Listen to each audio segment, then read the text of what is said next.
السلام علیکم ناظرین، خوش آمدید کہتے ہیں پروگرام آپ دیکھ رہے ہیں فرنٹ پیج۔ ناظرین، آج کی نشست میں ہم کچھ ایسی باتوں کے حوالے سے آپ کی توجہ چاہیں گے کہ جن کی وجہ سے ہم دیکھتے ہیں کہ کچھ انتشار کسی کیفیت ہے، کچھ گو کی حالت ہے، نہ حکومت کی سمجھ میں آ رہا ہے کہ اسے کیا کرنا ہے، نہ عوام کو پتہ چل رہا ہے کہ حکومت کیا کر رہی ہے، اور سیاسی جماعتیں جو اپوزیشن آپ جنہیں کہتے ہیں وہ اپنے اپنے کاموں میں اپنے اپنے مسئلوں میں الجھی نظر آتی ہیں۔ تو یہ ساری صورتحال ہمارے سامنے ہے، اور اسی صورتحال میں پھنسے پاکستانی عوام اور ان پر بڑھتی ہوئی مہنگائی کا بوجھ، یہ ساری باتیں ہم ضرور کریں گے، اور ان باتوں کو مزید وضاحت سے کرنے کے لیے ہم آپ کے سامنے جن مہمان کو لے کر آئے ہیں ان کا آپ سے پہلے تعارف کرائیں، پھر ذرا تھوڑی سی خبریں جو ہیں ان پر میں چاہوں گی کہ آپ تبصرہ کریں۔ جناب منظر نقوی صاحب ہمارے ساتھ آج موجود ہیں، جو دی فائنینشیل ڈیلی کے ریزیڈنٹ ایڈیٹر ہیں، اس کے علاوہ کراچی ایڈیٹرز کلب کے سیکرٹری جنرل۔ ان کو خوش آمدید کہتے ہیں اور پروگرام کا آغاز کرتے ہیں۔ السلام علیکم۔ جی وعلیکم السلام۔ نقوی صاحب، یہ جو حالیہ گرفتاریاں ہیں جس میں شاہد خاقان عباسی سر فہرست ہیں، ان کے علاوہ مفتاح اسماعیل کی گرفتاری کی باتیں بھی چل رہی ہیں، پھر ایف بی آر کے چیئرمین کی تبدیلی کی بات بھی ایک طرف چل رہی ہے، یہ ساری افراتفری ہم دیکھ رہے ہیں۔ اس میں ایک خبر میں آپ سے شیئر کرنا چاہوں گی، جس الزام کے تحت شاہد خاقان عباسی صاحب کو اس وقت نیب نے اپنی حراست میں لیا ہے، وہ الزام یہ ہے ان پر کہ انہوں نے قومی خزانے کو نقصان پہنچایا، اور انہوں نے ایک ایسا جو ایل این جی جو ٹھیکہ تھا ایسی کمپنی کو دے دیا جس کو ان کو نہیں دینا چاہیے تھا، انہوں نے اپنے منصب کا ناجائز فائدہ اٹھایا۔ جبکہ کل کے اخبار کی ایک خبر آپ سے شیئر کرتے ہیں، government exempts import of new F S R Us from duties. یہ ایف ایس آر یوز کیا ہے؟ New floating storage unit will have higher L N G handling capacity. Engro L N G جو terminal ہے جس کی وجہ سے یہ سارا فساد برپا نظر آتا ہے ہمیں، اس خبر کے مطابق جو ظفر بھٹا کی خبر ہے کل کی، اس میں جو پہلے سٹوریج کے لیے لایا گیا تھا ویسل، وہ 5 سال پرانا تھا اور کویت میں استعمال ہو چکا تھا، لیکن اب کہا جا رہا ہے کہ Engro will import a new F S R U with additional capacity to replace the existing one. Company بھی وہی ہے، حکومت ان کو مراد بھی دے رہی ہے۔ خاقان عباسی صاحب پابند سلاسل ہونے جا رہے ہیں۔ بسم اللہ الرحمن الرحیم، اللہم صلی علی محمد وعلی محمد۔ کیا بات کریں فضا، اور کیا تبدیلی آ چکی ہے، اور قوم نے بڑی واضح طور پہ تبدیلی دیکھ لی ہے۔ ابھی آپ نے خود ہی کہا کہ ہر طرف افراتفری کا عالم ہے، ہر طرف افراتفری میں چاہے عوام کا ہو، حکومت کا ہو، اپوزیشن کا ہو، بیوروکریسی کا ہو، چیئرمین سی بی آر کا ہو، کسی بھی سائٹ پر دیکھ لیں افراتفری ہی کی کیفیت ہے۔ اور اس وقت جو ہمارے پاکستان کے معاشی حالات اور جہاں ہم پہنچ چکے ہیں، جس نہج پہ پہنچ چکے ہیں، اس سے زیادہ برے اور ہو نہیں سکتے۔ اور اس کی وجوہات میں اگر ہم پیچھے جائیں تو کیا کیا ہمارے سامنے آئے گا۔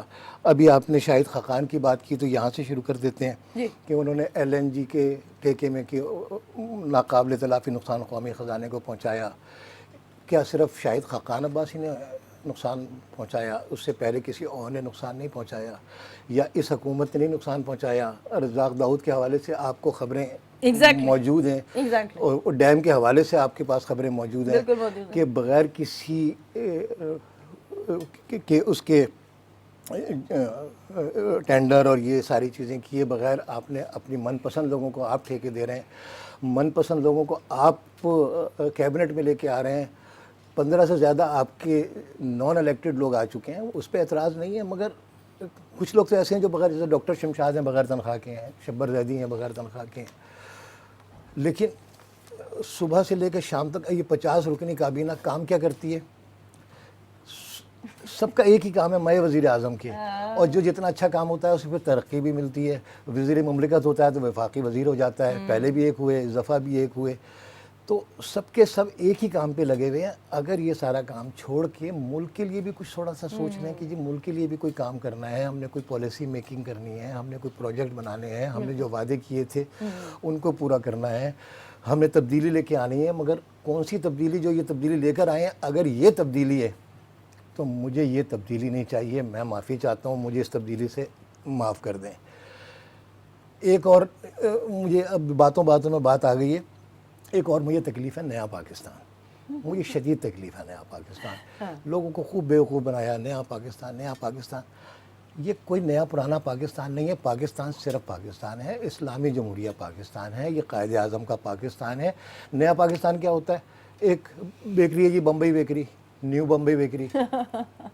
جب کوئی ایک کمپنی میں سے 2 حصے بنتے ہیں تو وہ دوسری کمپنی بن جاتی ہے، اس کی رجسٹریشن ہو جاتی ہے، کیونکہ اس کی بمبئی بیکری یا XYZ ایسوسیٹس تو اس نام سے ہو نہیں سکتی، تو وہ XYZ نیو XYZ ایسوسیٹ وہ کمپنی بن جاتی ہے، وہ رجسٹر ہو جاتی ہے، اس کے قانونی تقاضے ہوتے ہیں۔ صحیح بات۔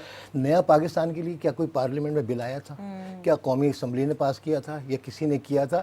تو ایک تو یہ کہ نئے پاکستان کا بالکل ہٹا لیں، یہ بالکل آئین کی خلاف ورزی ہے، یہ آئین کے خلاف ہے۔ نئے پاکستان کی بات نہ کریں، ہم بہت تنگ آ گئے ہیں، ہم نئے پاکستان سے بھی تنگ آ گئے ہیں، ہم تبدیلی سے بھی تنگ آ گئے ہیں۔ تو اب ہو کیا رہا ہے؟ اپوزیشن کے سارے لوگ وہی کام ہو رہا ہے نا جو کہہ رہا ہے، اس میں ان کو LNG کے کیس میں پکڑ لیا، رانا ثناء اللہ کے ساتھ کیا ہوا تھا، ان کے خلاف کوئی اچھا نہیں لگتا تھا، ہمیں بالکل نہیں اچھا لگتا تھا کوئی بھی، اور ان پہ کتنے کیسز تھے، بے تحاشا کیسز تھے۔ اگر آپ نے ان کو پکڑنا تھا ماڈل ٹاؤن والا کیس اتنا واضح کیس تھا، وہاں پکڑا جا سکتا تھا۔ آپ اس طرح کی حرکتیں کرتے ہیں کہ وہ اس کو ہیرو بنا رہے ہیں کہ اس طرح کا کیس ڈال دیا آپ نے، اس پہ فوجداری مقدمہ ڈال دیا اور سمجھ رہے ہیں کہ بہت بڑا تیر مار دیا، لیکن اس کا امپیکٹ کیا ہوگا، عوام پہ کیا ہوگا۔ لیکن یہ جو احسان کر رہے ہیں خان صاحب یا PTI کی گورنمنٹ، پیپلز پارٹی پہ بہت بڑا احسان کیا ہے، مسلم لیگ نون پہ بہت بڑا احسان کیا ہے۔ ان لوگوں سے ہمیں نفرت ہو چکی تھی، جان ڈال دی ان میں جی، زرداری کے دور سے ہمیں نفرت ہو گئی تھی۔ نواز شریف تو ہمیں، اور یہ رانا ثناء اللہ، خواجہ آصف، احسن اقبال، ان کی شکلیں میں بری لگا کرتی تھی، اب اچھی لگنے لگی ہیں، اب ان کی باتیں بھی اچھی لگنے لگی ہیں۔ اس کی وجہ کیا ہے کہ مسلسل آپ ایک ہی، آپ صبح سے لے کے شام تک پچھلوں نے یہ کر دیا، پچھلوں نے یہ کر دیا، ہم ہر دفعہ کتنی بات کریں گے، ہم ہر دفعہ یہی بات کرتے رہتے ہیں۔ تو بجائے ان ساری چیزوں سے نکلیں، اپنے کام پہ کام رکھیں۔ احتساب ان کا ہو رہا ہے، وہ نیب جانے، وہ جانے، آپ اپنا کام کریں۔ آپ کیوں انوالو ہوتے ہیں؟ آپ 4 دن پہلے کہہ دیتے ہیں کہ شاہد خاقانی صاحب اب ان کی باری ہے۔ اب شیخ رشید نے شوشہ چھوڑا، 2 اہم خواتین گرفتار ہونے جا رہی ہیں، یہ بس یہی شوشہ چھوڑ جاتے ہیں۔ شیخ اچھا منسٹری میں کوئی کام نہیں کرتا، شیخ صاحب ریلوے کا حال دیکھ لیں، 79 مقدمے 11 مہینوں میں 79 ایکسیڈنٹ ہیں، جون میں 20 ایکسیڈنٹ ہیں، اور کوئی شرم نہیں، کوئی حیا نہیں، لاتعداد گاڑیاں روزانہ لیٹ ہو رہی ہیں، تو انہیں کوئی احساس بھی نہیں ہے، لیٹ ہو رہی ہیں، کچھ ہو رہی ہیں، کارکردگی کیا ہو رہی ہے، مگر وہ اپنی اس کارکردگی میں لگے ہیں جو پرائم منسٹر کو اچھی لگتی ہے، اور وہ کارکردگی سب کو پتہ ہے کہ پرائم منسٹر کو ان لوگوں کی کون سی کارکردگی اچھی لگتی ہے۔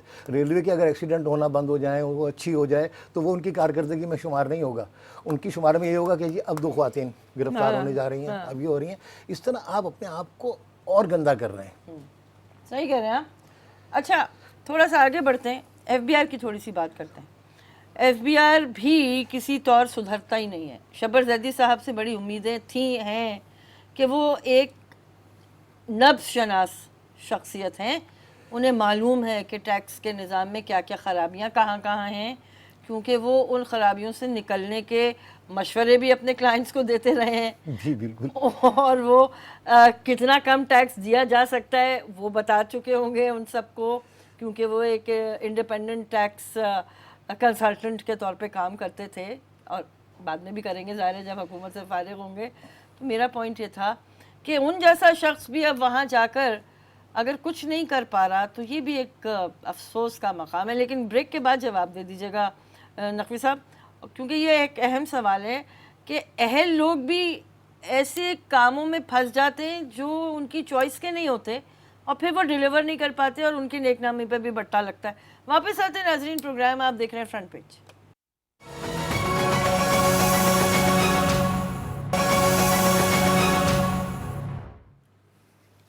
جی ناظرین خوش آمدید کہتے ہیں، پروگرام آپ دیکھ رہے ہیں فرنٹ پیج۔ جو سوال میں نے کیا تھا نقوی صاحب سے، اس کا جواب چاہیں گے ہم کہ وہ دیں کہ اگر شبر زیدی صاحب کے بھی ہاتھ بندھے نظر آئیں گے تو کام کیسے ہوگا؟ جی شبر زیدی ایک بہت بڑا نام ہے ہمارے ملک کا، نو ڈاؤٹ کہ اس جیسے